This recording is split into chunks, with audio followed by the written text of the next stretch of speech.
Ова е присилна мерка. Украина можеше да создаде такви безбедносни ризици за нас, што не беше јасно како Русија ќе можеше да проложи да постои, не беше можно да се одговори со други средства. Една година од така наречената специјална воена операција, чија цел според Путин била демилитаризација и денацификација, а не окупација на Украина. Една година од денот кој го промени светот, една година крвава војна. Иако Русија се надеваше дека таа операција ќе заврши за неколку дена, бидејќи силите на Москва се обидоа да го окупираат Киев и да ја соборат прозападната влада на Зеленски, сепак окупаторската армија најде на отпор од Украина и беше принудена да се повлече од главниот град, поради големи загуби на луѓе и опрема. 3 дена по почетокот од инвазијата Русија го зазеде украинскиот град Мариупол, но председателот на Украина беше дециден. Украина нема да го предаде оружјето. Оставете го оружјето, оставете ја опремата, заминете одовде. Украинскиот председател со истиот став и по точно една година. Не бегство, туку отпор. Отпор против непријателот, отпор и борба.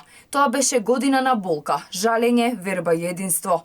И ова е година на нашата непобедливост. Знаеме дека ова ќе биде година на нашата победа, напиша председателот Зеленски. Во меѓувреме бесне е целосна војна на истокот, каде што украинските сили ги одбиваат брановите руски напади, долж линијата на фронтот во изминатите 24 часа.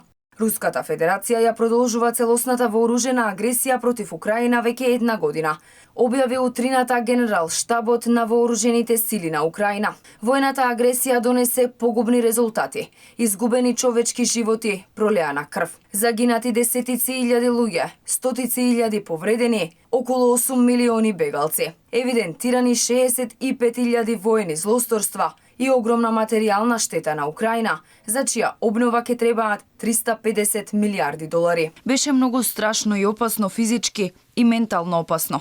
Луѓето се под стрес и кога луѓето се исплашени стануваат себични и забораваат за се. Луѓето се трауматизирани затоа што биле во тој воз. Чекам да се сретнам со моето семејство. Моето семејство сега е од другата страна на границата. Податоците на Обединетите нации говорат за 7199 убиени цивили во Украина и за 11.756 повредени. Според податоците на Европскиот комесар за правда, 65.000 осомничени воени злосторства се пријавени од почетокот на руската воена инвазија врз Украина. Како последица на руската агресија, повеќе од 8 милиони украинци биле приморани да ја напуштат својата земја, додека дополнителни 5,3 милиони жители се водат како внатрешно раселени лица.